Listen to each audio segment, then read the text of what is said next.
Hi everyone. Tonight I'm going to read you the story of Pippi Longstocking. The book is actually called Do You Know Pippi Longstocking? And it's by the Swedish author Astrid Lindgren. No, Lindgren, not Lindgren. Anyway, it's kind of a crazy story. Pippi Longstocking is the strongest girl in the world. She can even lift a live horse. And she lives all by herself with no mom or dad. And it's kind of a crazy story, but kind of fun.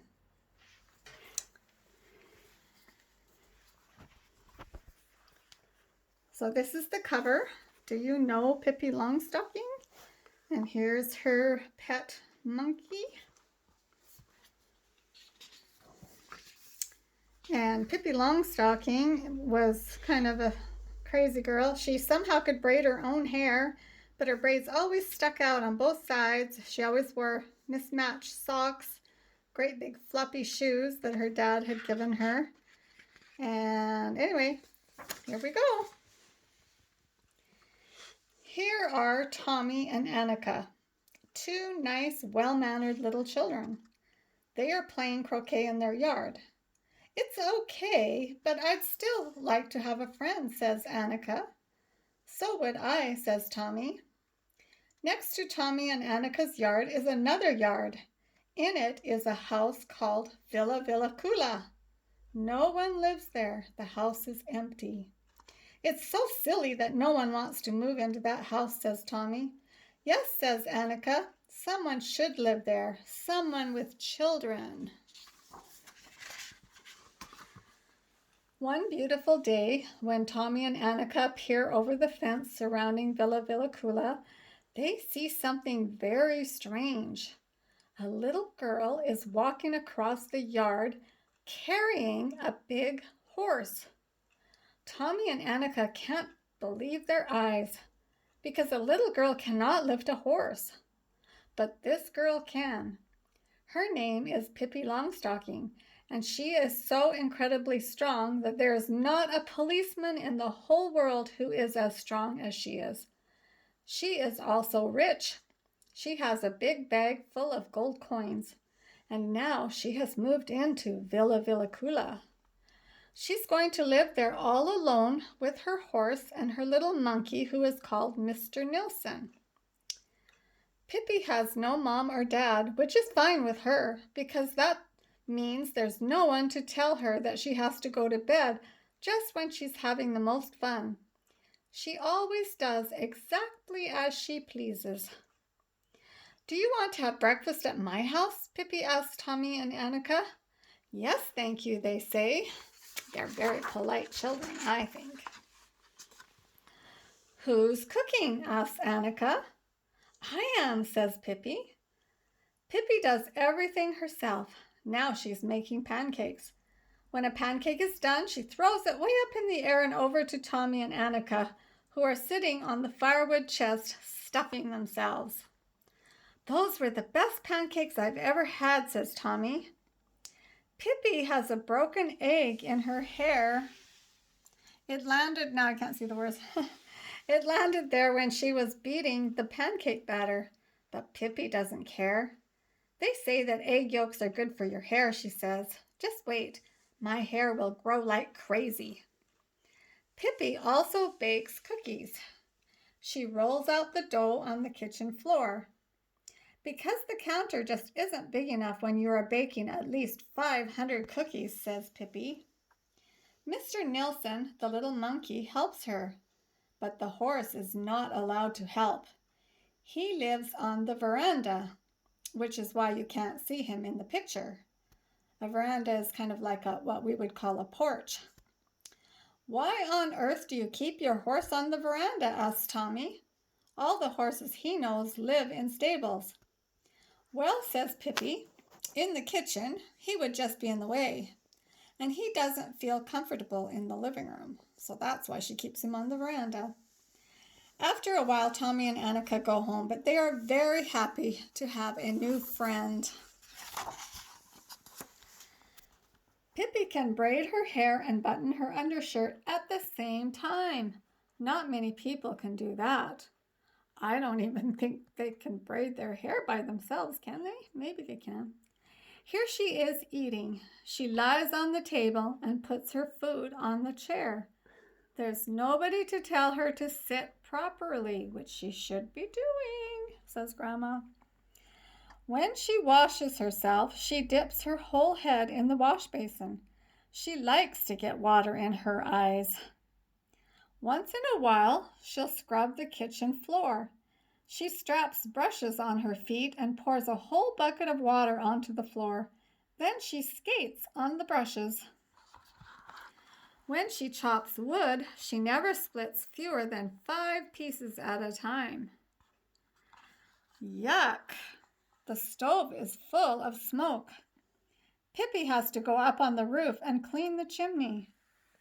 She does everything herself. I'm a thing finder, says Pippi one day to Tommy and Annika.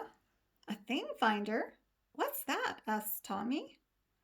A person who finds things, says Pippi. The whole world is full of things, and someone needs to find them, and that's what a thing finder does. Tommy and Annika decide to become thing finders as well. Then they all go out searching for things.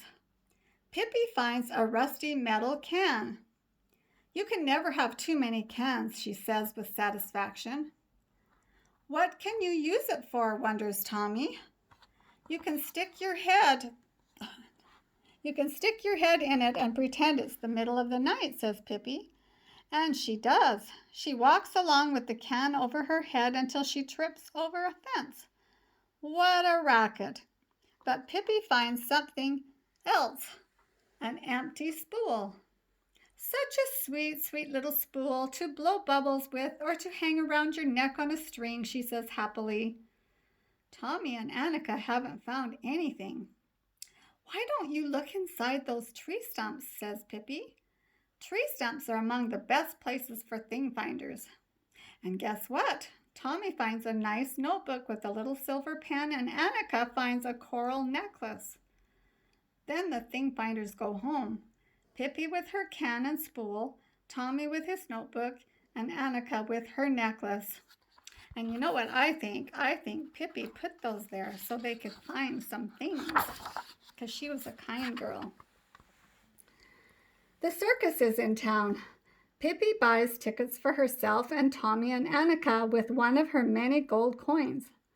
Pippi has never been to the circus. She doesn't know how it works.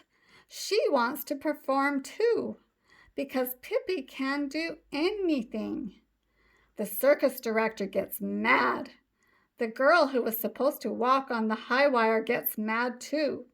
But the people at the circus shout, "Go, Pippi!" A pretty little circus girl comes riding in on a horse. She can, excuse me, she can stand up on her horse, but so can Pippi. She jumps up on the horse's back and stands behind the circus girl. The circus girl tries to push her off. She doesn't know how strong Pippi is. Why should you be the only one having fun, says Pippi to the circus girl. I've paid too. Go, Pippi, scream Tommy and Annika and all the people at the circus. Pippi knows even more tricks. The strongest man in the world is next.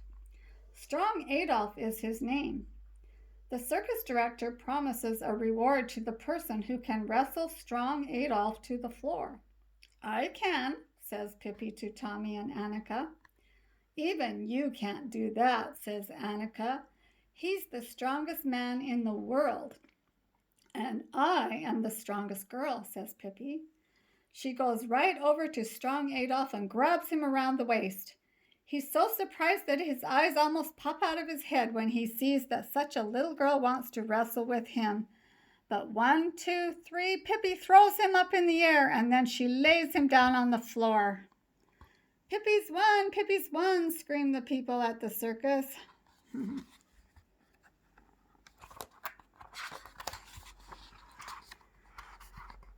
When Pippi sleeps, she always puts her feet on the pillow and her head under the covers.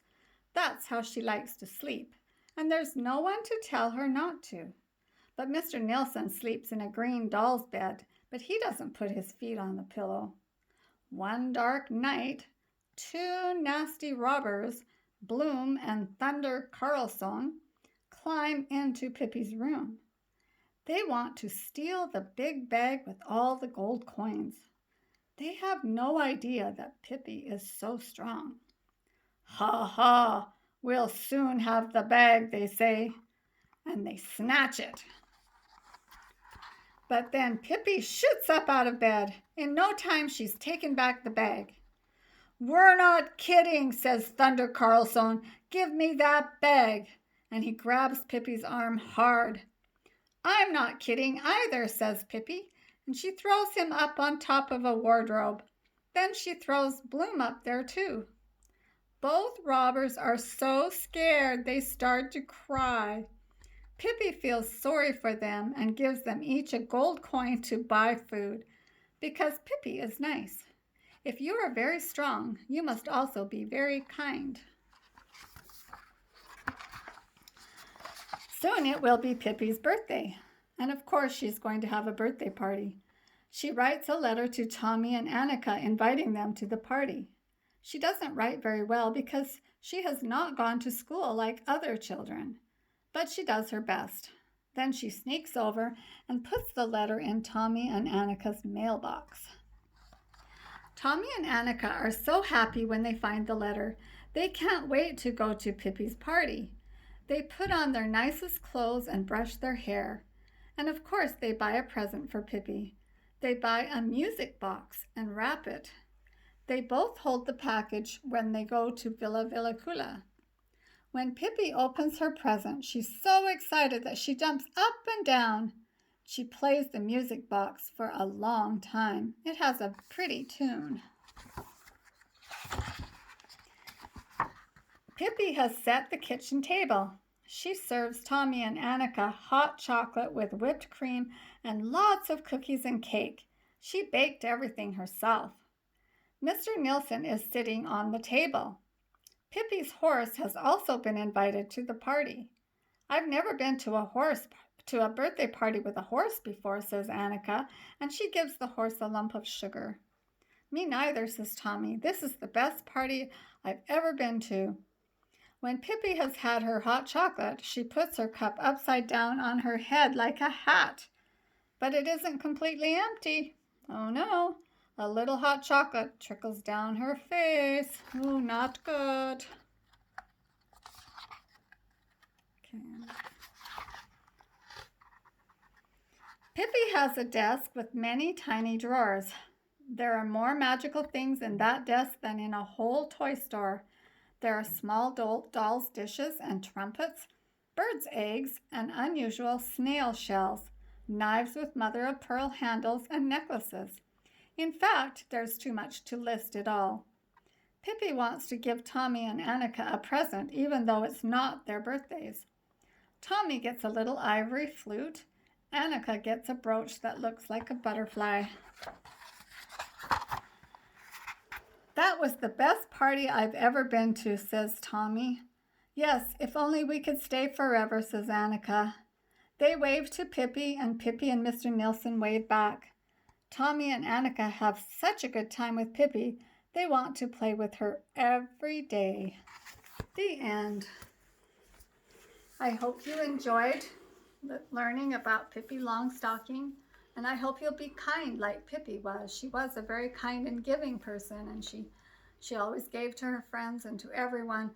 I hope maybe you don't do all the things she does because she is a little bit crazy, but I hope you enjoyed that, and I love you. Bye.